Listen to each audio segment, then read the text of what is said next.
to go back to Islam on this, segregated Muslims are twice as likely to be extremists as those who are actually more integrated within society.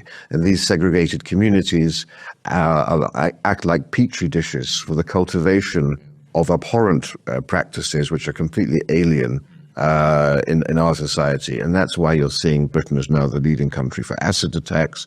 That's why you see the rise in honor killings, in forced marriages, in child marriages, and of course it doesn't just apply to Muslims. You know that maybe the Metropolitan Police now have a witchcraft department where they are training their officers to detect witchcraft practices connected to Africans coming here from Africa, as well as some people coming from Latin America, and to how to detect child abuse related to witchcraft rituals. And of course, there have been people who've been killed over this in the past. And this is going on. You know, one of the reasons I loved history was learning about the Tudors, you know, and having, people being beheaded and their heads on spikes and witches being burned. I didn't think we'd be seeing beheadings and witches in the 21st century Britain, you know? Yeah, we thought they'd peaked in the 17th century, I gather. Well, Mind did a training course for NHS clinicians about Islamic witchcraft. What's Mind, sorry? Mind was the mental health charity that receives government funding. So they thought that was a great use of taxpayer cash. Again, diversity being our strength. Yeah. But on that topic, the sort of government endorsement of two-tier policing, we saw in recent weeks, Sarah Khan, the former extremism advisor that was working at the Home Office, her sister ran RICU, which I've spoken about with Peter before, which is the propaganda department of the Home Office, which anytime someone takes the Quran a bit too seriously and straps some C4 to themselves, tells the grieving parents don't look back in anger. She released a report in conjunction with Hope Not Hate, and it focused completely myopically on the phantom threat of the far right, with definitions provided by Hope Not Hate and the Centre for Countering Digital Hate, which said we need to kill Musk's ex. Meanwhile, a week following that, we hear about these 100,000 marriages overseen by Sharia courts. We've got members of parliament now standing up on a pro-Gaza ticket, run by Hamas, a proscribed terrorist group in this country, advocating on behalf of cousin marriage, which only further seeks to entrench that clannishness. And again, a complete blind eye is turned by the state-funded experts in hate and extremism and the government themselves. And so you've got this tacit admission that a separate tier of justice applies to these communities with community leaders that the government themselves feel the need to liaise with. I think back to the example where the schoolboy in Yorkshire dropped a Quran because he lost a bet in Call of Duty, and there was a struggle session set up with cameras pointed at the mother who was wearing a local mosque, aided and abetted by the local police, and then the kid, gets a non-crime hate incident for his trouble that will plague him for the rest of his life. Or during the summer protests and riots following the Southport massacre, which, as much as we say Sharia courts will not be able to cover up stabbings, there is certainly reporting restrictions still around that. It's not even reached questions about it. But during that, you had all the, let's say, English people that were raising their concerns, either in a reprehensible, violent way or a peaceful way, like Peter Lynch, who's now died in prison.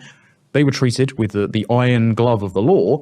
Meanwhile, you've got community cohesion officers in blue luminous vests going, "Oh, sorry lads, can you go and put your bricks and bats in the local mosque?" They're not telling Tom, Dick, and Harry to stick their cameras and the like in the local Wetherspoons, are they? And to de-escalate tensions. Again, I know I'm going on, but there is a clear lifting of the veil on the two-tier police system, so to speak. Yeah.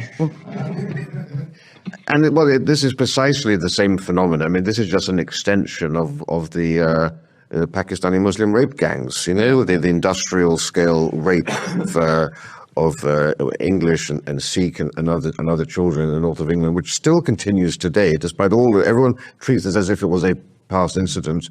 And of course, then, as with all these things you're talking about, is because our institutions are, they're petrified by political correctness and they won't do anything. And so they are willingly sacrificing our young girls. They're putting people in prison, all in order to save community tensions. And I'm sorry, it is, what on the scales, I think, that the lives of people who've been ruined or indeed by this stuff certainly outweigh community tensions. Well, 2 Yorkshire policemen have been arrested just in recent days by Operation Stovewood on suspicion of their sexual abuse in connection in the 90s with these grooming gangs. So they're still making arrests, they're still making hundreds of years of prison sentences just doled out to perpetrators in Rotherham.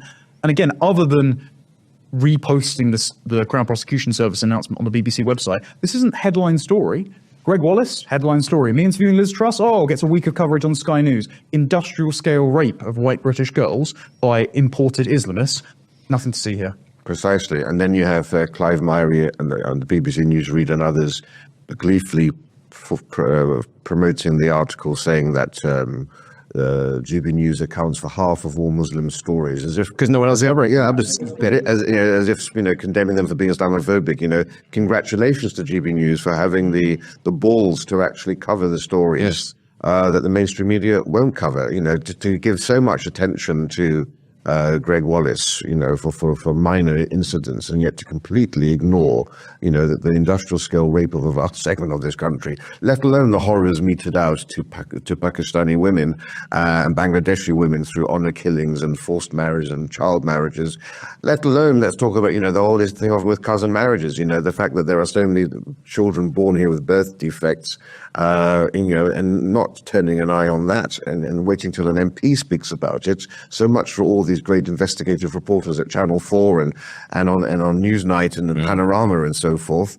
It just sort of stinks to high heaven. Yes, and I was just going to say two things as well before, because we will move on to cousin marriage. And I'd also like to ask you a little bit about why you think that the Christian churches in this country haven't been a little bit more solid in defending the quintessentially Christian understanding of law, as opposed to tolerating these sorts of parallel branches that are sprouting up across our green and pleasant land. But it's hilarious. It goes back to the doublespeak again. Diversity on the one hand is our greatest strength, yet if you enforce the law without fear or favor and ignore people's certain community interests, you will inflame dormant tensions. Well, if diversity was such a strength, then we wouldn't be constantly on a knife edge, and we wouldn't constantly be in fear of whether enforcing the law without fear or favor would lead to riots, would lead to protests, would lead to hills burning down, all these sorts of things. So again, it's testament to the doublespeak. Also on GB News in particular, the person who's probably done the best work in this country, certainly of mine and Connor's generation. Of course, many people will want to point to what Tommy Robinson has done, and others would want to point to what Andrew Norfolk at the Times has done, shining a spotlight on the grooming gangs. But Charlie Peters has done excellent work. And one of the things that he has pointed to in particular is that because there is such a strong sense of religious solidarity and ethnic clannishness in these kinds of neighborhoods, when some Pakistani ringleaders of a grooming gang are banged up and do go to prison, once they're out and once they've served their time, they slot back seamlessly into their little community. When he was reporting on one of the trials, the daughter of one of the perpetrators who was sent down for many years shouted out from the dock, "I love you, Dad," during the sentencing after she knew what her dad had done. And the families tried to start a fight with one of the women that gave a witness statement after being raped as a child. When you have an individual white paedophile in Britain, which does happen, these people instantly become pariahs overnight. There's no prospect in hell of them being welcomed back seamlessly into their community. So that begs the question: what is going unreported in these petri dishes that you talk about, Rafe? Well, and we need to take a page out of Denmark's book on this, because many of these people we're talking about live in social housing, for example, and are on benefits and so forth. Now, the Danes have a policy of trying to break up and destroy and clean up some of its worst ghettos. And one of the ways it does this is by firstly ensuring that no more than 40% of any area can be ethnic minorities. Imagine trying to enforce that in this country, but it helps if you start earlier rather than waiting to get this back. Priority is given to for social housing is given to people who are in education or in employment. But if you commit a crime, not only are you evicted, your entire family is evicted. And that seems to me to be a fantastic way to try to clean up an area in these ghettos and so forth. But also, that's a very good form of punishment as well. Yeah.